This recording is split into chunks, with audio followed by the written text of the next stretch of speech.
هنعمل كيكة أوريو، كيكة باردة جميلة جدا ولذيذة. بس لو أول مرة تشوفوا قناتي ما تنسوش تعملوا اشتراك لو عجبك الفيديو.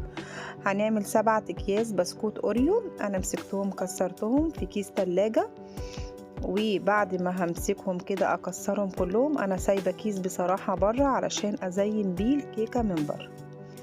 المهم انا دلوقتي حطيت البسكوت اللي انا كسرته خالص، وحطيت عليه نص كوباية زبدة. انا حطيتها على النار، اتدفت معايا شوية، ساحت يعني. وبعد كده هقلب البسكوت. طبعا بقى بصوا انا عمالة انزل كل بصراحة الزبدة اللي في الكوباية. وبعد كده هقلبها كويس جدا، وهنزلها في الصينية وهفردها كويس قوي. كيكة جميلة وحلوة، وبصراحة تنفع في الصيف اكتر، بس انا برضو قلت اعملها لكم لان في ناس بصراحة كتيرة قوي بتحبها. حطيناها طبعا في التلاجة بتاع نص ساعة لحد ما مسكت شوية بالزبدة وكده. وبعد كده هنعمل الكريم كراميل. انا حطيت 3 كوبايات لبن وكيس كريم كراميل، وحطيت عليه 4 معالق نشا. كل ده طبعا احنا بنقلبه على البارد. وبعد كده هشغل البوتاجاز وهفضل اقعد اقلب كده. طبعا انا رحت مسكت معلقة كاكاو بشوية لبن، قلبتهم كويس جدا، وبعد كده نزلتهم على الكريم كراميل.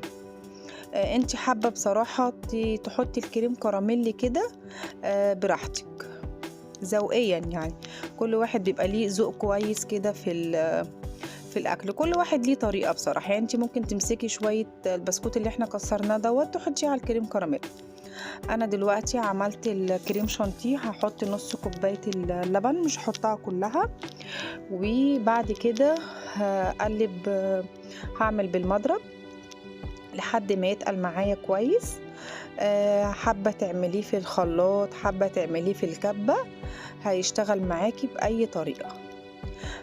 بعد ما هيتقل معايا أنا كنت عاملة الحليب المحلى المكثف، كنت بصراحة عاملاها قبليها بيوم. هقولك بسرعة. طبعا احنا دلوقتي خلاص نزلنا الكريم كراميل اللي انا عملته. اول ما تقل معايا شوية رحت منزلاه. طبعا هحطها في التلاجة ساعة بحالها، وبعد كده هخرجها. نيجي للكريم شانتيه. انا كنت بصراحة سبت زي معلقتين بسكوت من اللي احنا طحناه اول مرة، هقلب بيه الكريم شانتيه.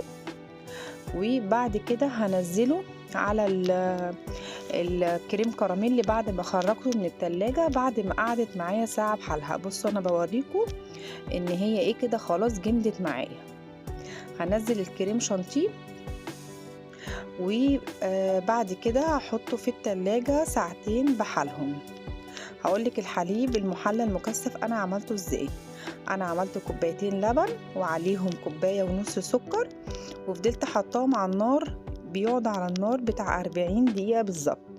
وحطيت كيس فانيليا. بعد ما بطل غليان وهدي خالص معايا، تقل شوية، مسكته حطيته في التلاجة يقعد معايا زي 3 ساعات بالظبط.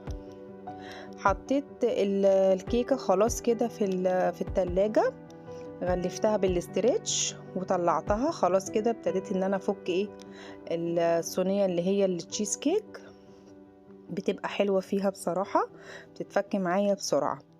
بس انا بصراحة كنت الكريم شانتيه بصراحة انا قلت اقول ان المفروض كان يتقل معايا شوية، بس بصراحة الكريم شانتيه خلص مني، فالمفروض يعني هو كان يتقل مني. ليه بقى؟ انا هقولك. بصي هو بصراحة انت شايفة الشكل كده ان هي ماسكة حيلها وكل حاجة، بس احنا لما جينا نقطعها المفروض مثلا دلوقتي قعدنا 10 دقايق نص ساعة، المفروض تبقى الكريم شانتيه ماسك حلو.